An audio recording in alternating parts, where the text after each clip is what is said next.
자, 11번, 12번 지문 같이 한번 좀 보도록 할게요. 이것도 여러분들이 좀 어려워하지 않았을까라는 생각이 좀 들기도 해요. 실제로 11번 문제 같은 경우에는 조금 많이 틀렸던 문제 중에 하나인데 이거 생각보다 문제 단순하거든요. 이게 그러니까 여러분들이 되게 문법적인 지식이나 이런 것들을 단순하게 암기해서 자꾸 풀고 있다는 생각이 선생님은 강력하게 좀 듭니다. 안 돼요. 암기로 문법 문제를 푸는 시기 좀 지났다는 거 알아두시면 좋을 것 같은데 일단 좀 보죠. 자, 연결어미는 어간에 붙어서 다음 말에 연결하는 구실하는 어미로 동일한 형태의 연결어미가 다양한 의미의 기능을 갖기도 한다. 자, 다른 거는 그냥 여러분들 읽어보시고요. 연결어미, 어간, 그 다음에 어미. 저 단어가 어떤 의미, 저 개념어들이 뭘 의미하는지를 모른다면 이 문제가 온전하게 풀 수 없습니다. 앞으로 문법 문제들 다 그래요. 그러니까 저런 용어들을 다 잘 알고 있는 체크를 좀 해보세요. 아무튼 한번 보죠. 대표적인 예로 고로 얘기하고 있어요. 얘는 보조적 연결어미래요. 그러면서 이어주는 기능을 하고 문법적 의미를 더해준대요. 그래서 보고 싶다라고 해서 고는 보다의 희망을 의미를 지닌 보조용언 싶다를 이어주는 기능을 하는데 본용언과 보조용언 사이에 본용언과 보조용언 보고와 싶다 요거 두 개 얘기하는 거죠.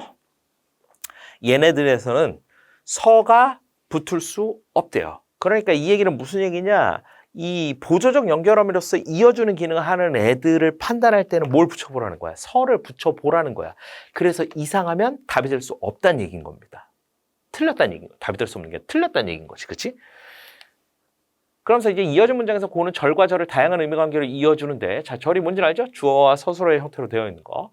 일반적으로 동작이나 상태 나열할 때 쓰이는데 앞뒤 절의 주어는 달라도 되고 어떻게 시제 선어말 어미가 앞뒤 절에 모두 쓸 수 있고 앞뒤 절의 순서를 바꿔서 쓸 수도 있대요. 그러니까 이 바꿔 쓸 수 있다는 얘기는 결국 무슨 얘기인 거야? 얘네들이 각각의 역할, 의미로서의 역할을 하고 있다는 겁니다. 각각의 의미를 지니고 있다는 거야. 그런데 절과 절을 연결하는 고가 앞절의 사건이 끝난 후 뒷절의 사건이 연달아 일어남을 나타낼 때나 앞절의 동작이 결과가 지속되는 가운데 뒷절의 동작이 일어남을 나타낼 때, 그러니까 얘네들은 뭐예요? 연달아 일어나거나 앞의 사건이 뒷사건에 영향을 미칠 때 이런 말이죠. 이처럼 앞뒤절의 관계가 종속적인 경우, 문법에서 종속적이라는 건 쉽게 얘기하면 의미에 영향을 미친다라는 겁니다. 두 개의 문장이 있을 때 이 두 문장의 관계가 종속적 관계에 있다는 건 얘의 의미가 바뀌면 얘의 의미도 바뀌어야 한다라는 뜻이에요. 이건 이제 종속적이다라는 말의 문법적인 의미가 뭔지를 여러분들이 좀 알아야 해요. 그래서 보면 고가 동작이나 상태를 대등적으로 나열할 때와 달리 앞뒤절의 주어가 동일해야 돼요. 그리고 고가 붙은 어간 뒤에 아따케뜨긴 시제 선어원 어배가 쓸 수 없어요. 그러니까 이건 뭐야? 이 위쪽에 나와 있는 동작이나 상태 나열에 대한 것과는 서로 상반된 특징을 지니고 있는 거죠. 그래서 이 경우는 연결어미 고가 붙는 용언의 의미 자질을 고려해야 한다. 그래서 고가 앞절에 끝난 뒤에 뒷절에 연달아 일어나는 시간적 순차를 나타낼 때 앞절의 동사는 의미상 완결성을 지녀야 한다. 이를 의미자질로 표현하면 완결성하고 있다라는 뜻이고요. 그리고 고가 앞절의 동작 결과가 지속되는 가운데 뒷절의 동작이 일어남을 나타낼 때 앞절의 동사가 완결성뿐만 아니라 지속성이라는 의미자질을 추가로 지녀야 하는데 이걸 표시하면 완결성과 지속성이요. 그럼 결국 무슨 얘기야? 이건 완결성과 지속성 가지고 시험 문제 내겠다는 얘기예요. 그러면 완결성과 지속성이 뭔지를 여러분들이 온전하게 이해하고 이 문제는 보셔야 한다는 얘기입니다.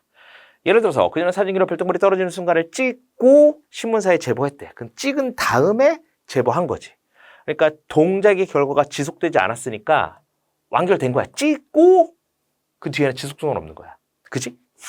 아이가 장난감을 쥐고 흔들었어. 그럼 쥔 상태에서 흔들었다는 얘기인 거지. 그러니까 지속되니까 완결성도 있고 지속성도 있는 거지. 이렇게 판단하실 수 있으면 나머지 것들은 보지 않으셔도 되는 겁니다. 그래서 이 앞쪽에 나와 있는 지문의 내용들을 가지고 좀 판단하셔야 되고요. 그래서 이 완결성과 지속성의 의미를 여러분들이 좀 명확하게 판단을 하셔야 한다는 거 기억을 좀 해두셨으면 좋겠어요. 그 다음에 이제 그 앞쪽에서 나와 있는 것 중에 보조적 연결어미로서 얘네들이 쓰였을 때는 서가 붙을 수 없다라는 내용을 좀 기억을 해두시면 그 다음 문제를 푸는데 훨씬 더 유용할 겁니다. 자, 11번 문제 같이 한번 좀 보도록 하겠습니다. 이 문제가 이제 오답률 2위였는데요. 요거는 그냥 바로 답부터 봅시다. 답은요, 5번이었어요. 근데 실제로 요거 가지고 이제 헷갈렸던 이유 중에 하나는 얘네 두 개 때문에 흔들린 거야. 이거 두 개. 하고 나서 놀아라 요거 하고 못 견디고 쓰러졌다죠. 근데 지금 가가 쓰인 예문이라고 했어. 가가 뭐냐면 보조적 연결어미예요. 보조적 연결어미는 뭐라고 했냐면 뒤에 서가 붙을 수 없다 그랬어. 그럼 붙을 수 없는 걸 판단하면 되거든요. 그럼 보세요. 숙제부터 하고서 나서 놀아라. 이거 말이 돼, 안 돼? 안 돼. 여기 보면 나무가 태풍을 못 견디고서 쓰러졌다. 선생님 이것도 이상한데요? 그렇지, 이상할 수 있지. 근데 봐봐라. 이 둘 중에 만약에 그러니까 문법적인 지식이 온전하게 없어도 그리고 여러분들이 지금 이제 어쨌든 문해력이라는 것들이 전반적으로 좀 낮기 때문에 문장이 좀 어색하게 느껴질 수 있는데요. 둘 중에 더 이상한 게 뭐야? 숙제부터 하고서 나서 놀아라 이 말하고 못 견디고서 쓰러졌다. 뭐가 더 이상해? 얘가 더 이상하잖아. 하고서 나서 이런 말이 어딨어. 그지? 그러니까 더 이상한 거를 답으로 고르시면 됩니다. 그래서 제가 생각할 때, 선생님이 생각할 때 아마 이 문제의 오답률이 높았던 것은 그리고 얘네 둘 중에 헷갈렸던 건 이 덩어리 전체를 파악하지 않았기 때문일 것이라고 선생님은 감히 짐작해 봅니다. 그러니까 빨리 숙제부터 하고서 말 되는데? 못 견디고서 이것도 말 되는데? 뭐가 답이지? 고민했을 거라는 거야. 문장 전체를 읽어서 어색한 걸 찾아야지. 그래서 문제의 답은 5번이 되는 거고 실제 이게 그렇게 어려운 문제는 아니었을 겁니다. 근데 우리가 항상 이제 그렇기는 하지. 오답률이 높다는 건 결국은 둘 중에 하나가 헷갈려서 틀린다는 얘기야. 자, 그럼 문제의 답을 고를 때는 둘 다 넣었는데 이상하지 않아. 그러면 더 이상한 놈을 찾으세요. 아시겠습니까? 대신 부분만 보지 말고 전체를 보는 연습을 하세요.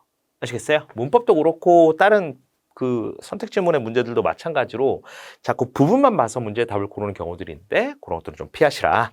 꼭 기억해 두시면 좋겠습니다.